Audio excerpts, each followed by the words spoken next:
បាទសួស្តីបងប្អូនទាំងអស់គ្នាថ្ងៃនេះវិលមកជួបខ្ញុំទៀតហើយដែលខ្ញុំមកចែករំលែកនៅបញ្ហាមួយដែលនៅក្នុង BM account មាន AD account គឺជា account សម្រាប់ boost ហ្នឹង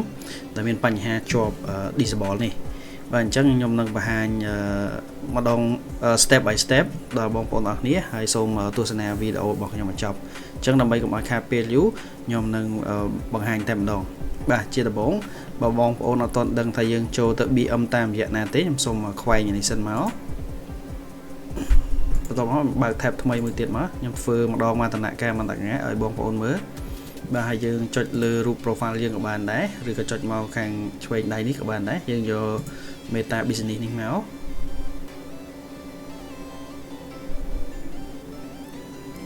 បាទបន្ទាប់មកគឺនេះកន្លែងចំណុចនេះគឺយើងឃើញសញ្ញាព្រួញតម្លាក់ហ្នឹងយើងចុចតម្លាក់មកបន្ទាប់មកវានឹងឃើញ BM បើសិនជាយើងមានយើងឃើញនៅកន្លែងនេះ BM ទាំងអស់របស់យើង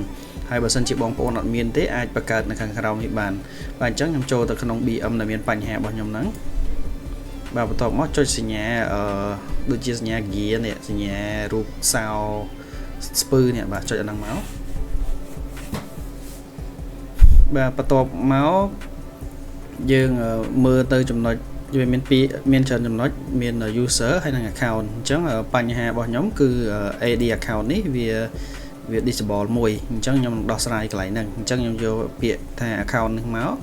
បន្ទាប់មកយើងមើលនៅខាងស្ដាំកន្លែងនេះ open in ADS manager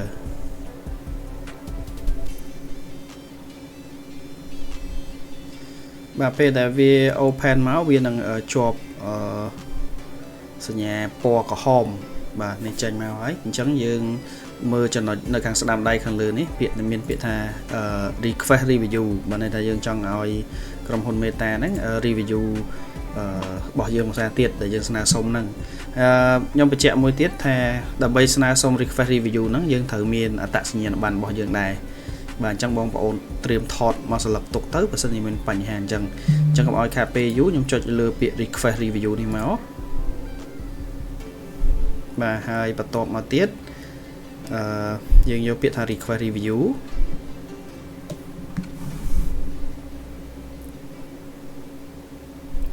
បាទកន្លែងនេះគេឲ្យ confirm you are human តិចមកចុចគ្រីសកន្លែងហ្នឹងមួយមកបន្ទោ cycle អូខេ continue បាទកន្លែងនេះយើងដាក់លេខនៅក្នុងប្រទេសយើងទៅបាទវាដូចជាអត់មានបញ្ហាអីទេអញ្ចឹងខ្ញុំស្វែងរកកូដប្រទេសរបស់យើង855ដូចជាអក្សរ C នេះ Cambodia បាទអញ្ចឹងខ្ញុំដាក់លេខរបស់ខ្ញុំមក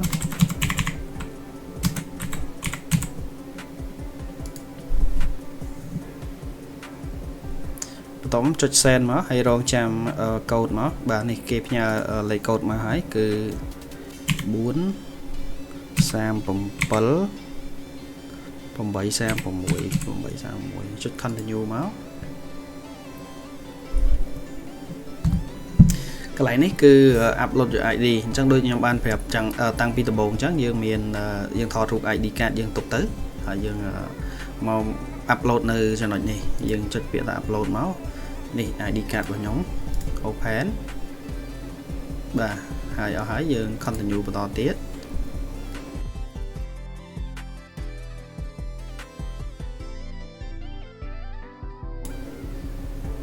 បាទកន្លែងនេះហើយយើងហើយពេលគេដាក់ you will hear back from us ក្នុងរយៈពេលចំនួន4ថ្ងៃអញ្ចឹងគេឲ្យចាំយ៉ាងហោចណាស់ក៏រយៈពេល4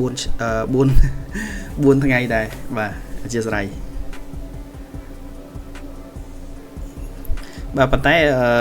ខ្ញុំធ្លាប់ request ម្ដងនេះខ្ញុំធ្វើឲ្យបងប្អូនមើលទេខ្ញុំធ្លាប់ request ម្ដងគឺ request តាម template គឺវាផ្ញើសារមកឲ្យយើងមកបញ្ជាក់ប្រាប់យើងថាយើងដោះស្រាយហើយយើងចុច done នេះសិនមកអូខេអញ្ចឹងយើងរងចាំបន្តិចទៅ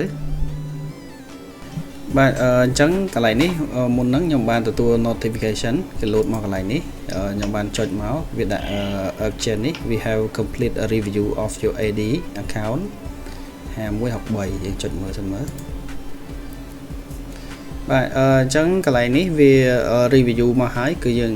ស្នើសុំបានហើយអញ្ចឹងយើងចូលមកកន្លែង Meta Business មើលវានៅក្រហមទៀតអត់យើង refresh វាមួយមក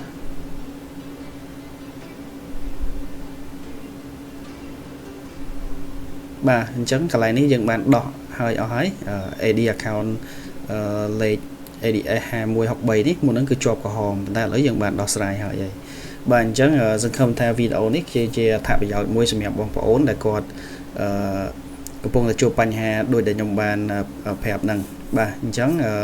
សម្រាប់បងប្អូនដែលអត់ទាន់បាន Subscribe Channel របស់ខ្ញុំទេសូមជួយ Subscribe Channel របស់ខ្ញុំមួយផងបាទអរគុណច្រើន